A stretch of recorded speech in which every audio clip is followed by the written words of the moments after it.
Good morning बच्चों, आपका हमारे YouTube channel Abhimanyu civil service classes में हार्दिक स्वागत है। आप हमारे चैनल को अधिक से अधिक लाइक, शेयर एंड सब्सक्राइब करें, जिससे सबसे पहले आपको हमारे वीडियो का नोटिफिकेशन पहुंच सके। देखिए, आज अपन पढ़ने जा रहे हैं वैदिक सभ्यता। वैदिक सभ्यता का आज अपन तीसरा लेक्चर पढ़ने जा रहे हैं। दो अपन पढ़ चुके हैं, तो आज अपन देखेंगे वैदिक सभ्यता पढ़ने जा रहे हैं। वैदिक सभ्यता में अपन पढ़ने जा रहे हैं 10 राग युद्ध। देखिए, ये 10 राग युद्ध की बात करें कि ये 10 राग युद्ध का कारण क्या था, ये कैसे हुआ और कहां पर हुआ। तो देखिए, जो 10 राग युद्ध था, ये भरत राजा सुदास जो त्रितसु वंश के राजा थे एवं विश्वामित्र कहें अपन या 10 कबीलों के मध्य हुआ, क्योंकि 10 कबीलों का जो प्रधान था, जो अध्यक्ष था, वो विश्वामित्र ही बने थे। देखिए, इस युद्ध के पीछे कारण क्या है। देखिए, राजा सुदास के पहले पुरोहित या मंत्री कहें अपन, पुरोहित कौन थे? विश्वामित्र थे। किसी कारण बस राजा सुदास ने इन विश्वामित्र को पुरोहित के पद से हटा दिया और उनके स्थान पर एक नया पुरोहित गुरु वशिष्ठ को बना लिया। किसको बनाया? गुरु वशिष्ठ को एक नया पुरोहित नियुक्त कर दिया। इससे नाराज हो गए कौन? इससे नाराज हुए विश्वामित्र, क्योंकि उन्हें राजा सुदास ने पद से हटा दिया था। तो इससे नाराज होकर विश्वामित्र ने क्या किया? 10 कबीलों का एक संघ बनाया। क्या बनाया? 10 कबीलों को एकत्र किया और राजा के बारे में तमाम उल्टी सीधी बातें की। तो उनको भड़का दिया, उनको अपनी तरफ कर लिया। क्या कर लिया? अपनी तरफ कर लिया। राजा के खिलाफ विद्रोह करने के लिए कहा। तो 10 कबीलों को इकट्ठा किया किसने? विश्वामित्र ने। 10 कबीलों की तरफ से कौन था? विश्वामित्र, और एक तरफ अकेले राजा सुदास। दोनों के मध्य युद्ध हुआ। क्या हुआ? दोनों के मध्य युद्ध हुआ। राजा सुदास एवं 10 कबीलों के मध्य क्या हुआ? युद्ध हुआ। अब यह युद्ध जो लड़ा गया वो रावी नदी या पुरुषली नदी के किनारे लड़ा गया। इस युद्ध में विजयी कौन हुए? अब सोच रहे होंगे, एक तरफ 10 कबीले, एक तरफ राजा सुदास अकेले, तो राजा सुदास हार गए होंगे, लेकिन ऐसा कतई नहीं है। तो इस युद्ध में विजयी कौन हुआ? राजा सुदास। इन्होंने बड़ी ही सूझबूझ के साथ, चतुराई के साथ युद्ध को लड़ा और युद्ध में क्या हो गए? विजयी हो गए। समझे? इस युद्ध के बारे में जो हमें जानकारी मिलती है वो हमें ऋग्वेद के 7वें मंडल में मिलती है। ये बात क्लियर? अब अपन यहाँ बोर्ड पर देख रहे हैं एक बार, तो देखिए अपन ने क्या लिखा है? 10 राग युद्ध। 10 राग युद्ध। तो 10 राग युद्ध जो हुआ वो भरत राजा सुदास, किसके मध्य? भरत राजा सुदास वर्सेस 10 कबीलों के मध्य।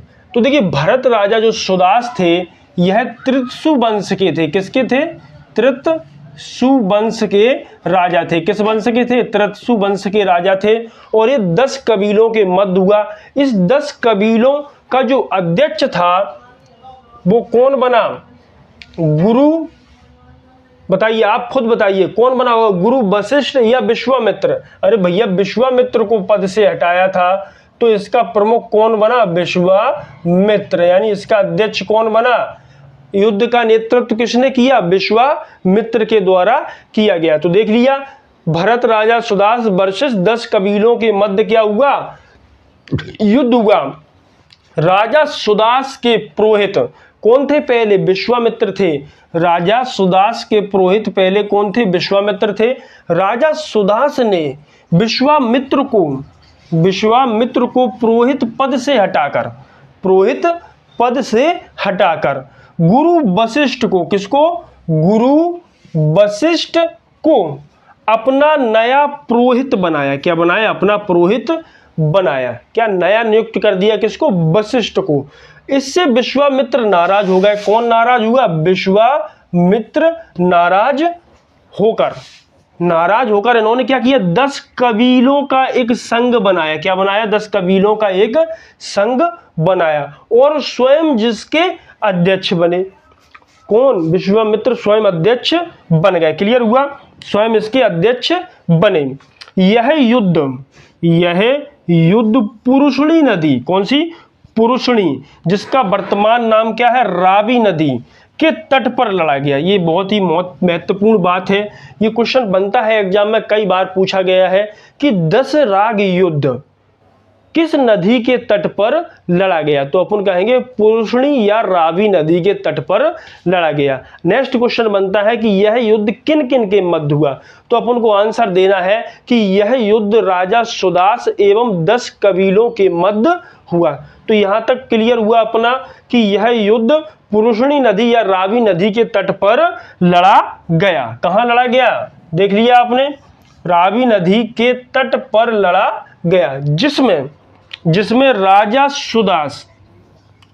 सुदास विजयी हुए। क्या हुए, राजा सुदास विजयी हुए। अब इससे एक और महत्वपूर्ण क्वेश्चन बनता है कि इस युद्ध की जानकारी हमें कहां से मिल रही है, कि ये युद्ध लड़ा तो गया लेकिन इसकी जानकारी हमें कहां से मिल रही है।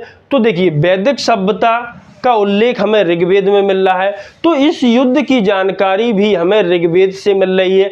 अब पूछे ऋग्वेद के किस मंडल से मिल रही है, तो ऋग्वेद में 10 मंडल थे टोटल, 10 में से अगर बात की जाए तो इसकी जानकारी हमें 7वें मंडल से मिल रही है। तो अंतिम देखिए बिंदु देखिए इस युद्ध का, कि इस युद्ध की जानकारी ऋग्वेद के 7वें मंडल में मिलती है। किसमें, ऋग्वेद के 7वें मंडल में मिल रही है। ये बात क्लियर हुई। बहुत ही महत्वपूर्ण युद्ध है, अच्छे से समझा। पहले आप इसका स्क्रीनशॉट ले लीजिएगा, इसके बाद अपन आगे बढ़ रहे हैं। इसके बाद देखो अपन आगे पढ़ने जा रहे हैं वैदिक कालीन देवता।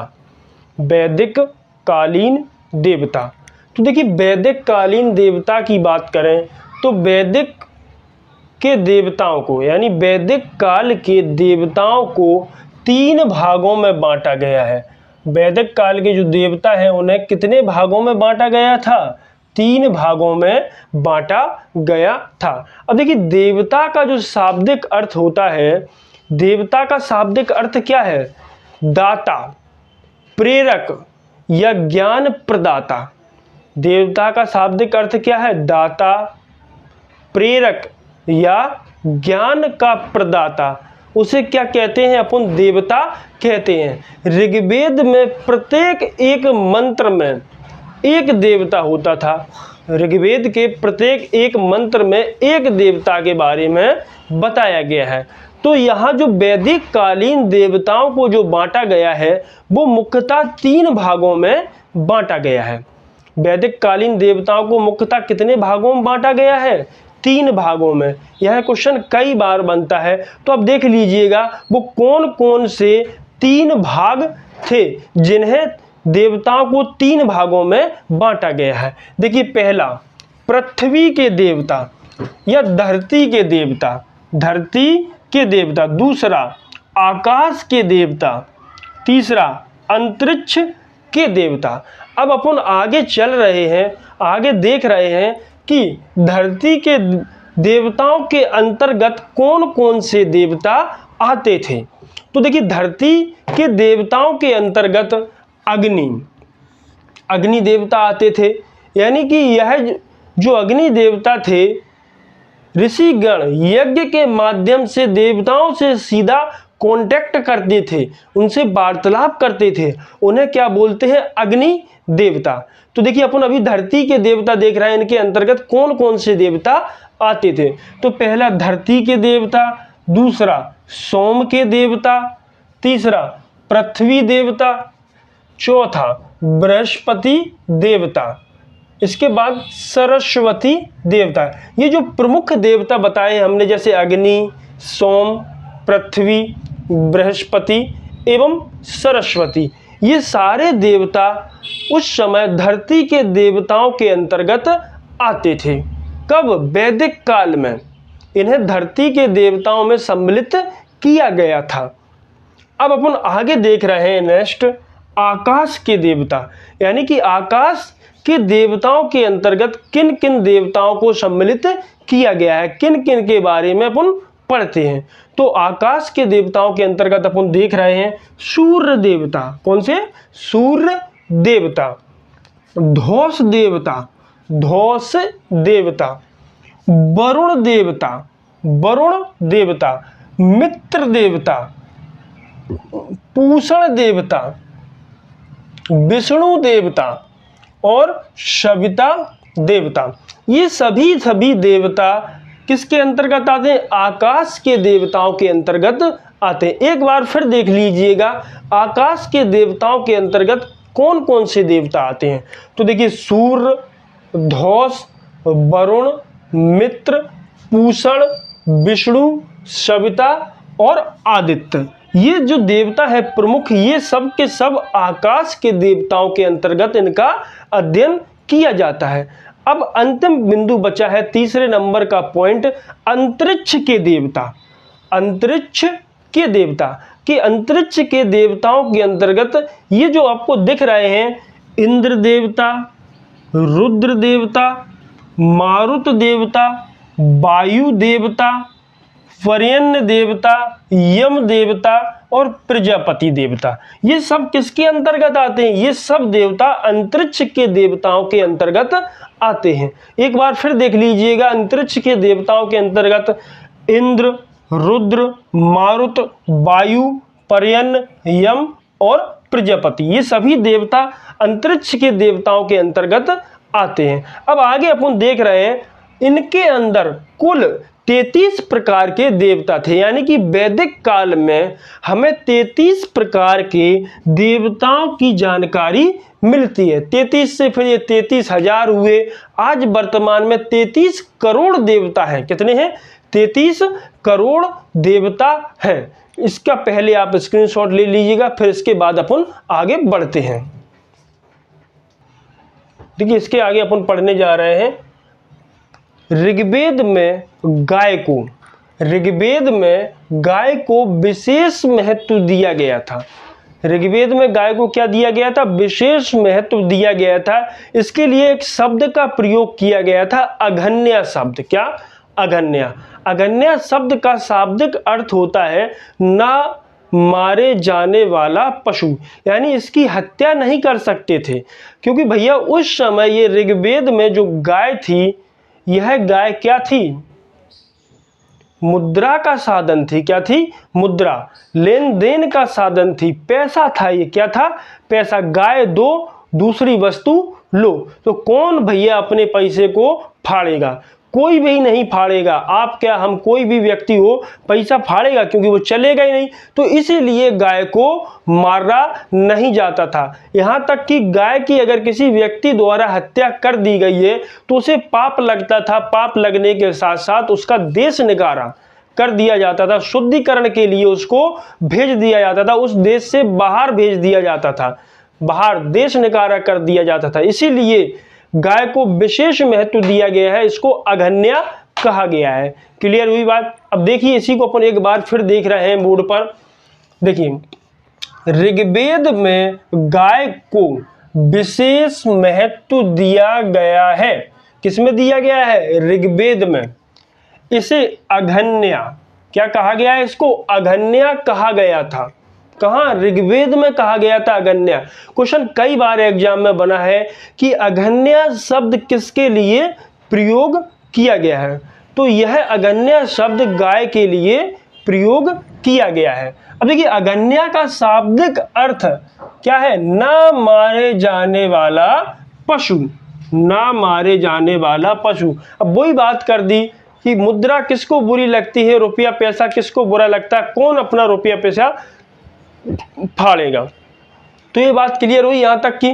अब अपन आगे देख रहे हैं कि वैदिक कालीन लोगों का सबसे प्रिय पेय पदार्थ क्या था, यानी कि यह लोग सबसे ज्यादा पीने के लिए क्या पसंद करते थे, सबसे प्रिय क्या था? तो उसको सोम रस कहा गया है। क्या कहा गया है? सोम रस। यह जो सोम रस होता था यह अमृत के समान होता था। क्या होता था? अमृत के समान होता था। इसकी जानकारी हमें, या इसका उल्लेख हमें ऋग्वेद के 9वें मंडल में मिलता है। तो देखिए अपन देख रहे हैं बोर्ड पर, देखिए सभी लोग कि वैदिक कालीन लोगों का सबसे प्रिय पेय, यहाँ पदार्थ और जोड़ देना, पेय पदार्थ क्या था? सोम रस था। क्या था? सोम रस। ये अमृत के समान था। कैसा था? अमृत के समान। इसे किससे बनाया जाता था? तो इसे जड़ी बूटियों से बनाया जाता। किससे? जड़ी बूटियों के द्वारा इसको क्या बनाया जाता था? बनाया जाता था। पेड़ पौधों के द्वारा इसको बनाया जाता था। समझ गया मेरी बात? आगे चल रहे हैं। इसका उल्लेख किसका? सोम रस का उल्लेख जो हमें मिलता है वह ऋग्वेद के 9वें मंडल में मिल रहा है। ये क्वेश्चन कई बार पूछा गया है कि सोम रस का उल्लेख हमें कहाँ मिलता है। तो इस सोम रस का जो उल्लेख हमें मिलता है वह ऋग्वेद के 9वें मंडल में मिलता है। ये बहुत ही महत्वपूर्ण क्वेश्चन है एग्जाम की दृष्टि से। और एक क्वेश्चन और बनता है इससे ही कि वैदिक कालीन लोगों का सबसे प्रिय पदार्थ क्या था? तो सबसे प्रिय जो पदार्थ था उसे यह सोम रस कहते थे। क्या कहते थे? सोम रस, जो अमृत के समान था। इसका निर्माण पेड़ पौधों या जड़ी बूटियों के द्वारा किया जाता था। ये अपना यहाँ पर टॉपिक कंप्लीट हुआ। इतना आप पहले स्क्रीनशॉट ले लीजिएगा।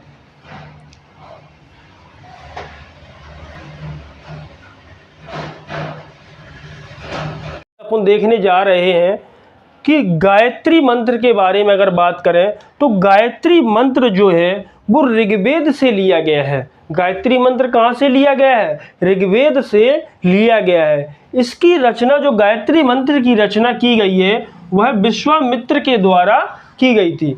गायत्री मंत्र की रचना किसके द्वारा की गई थी? विश्वामित्र के द्वारा की गई थी। अब बात कर रहे हैं इसका उल्लेख हमें कहाँ मिल रहा है। तो इस गायत्री मंत्र का उल्लेख हमें ऋग्वेद के 3रे मंडल में मिलता है। कहाँ मिलता है इसका उल्लेख?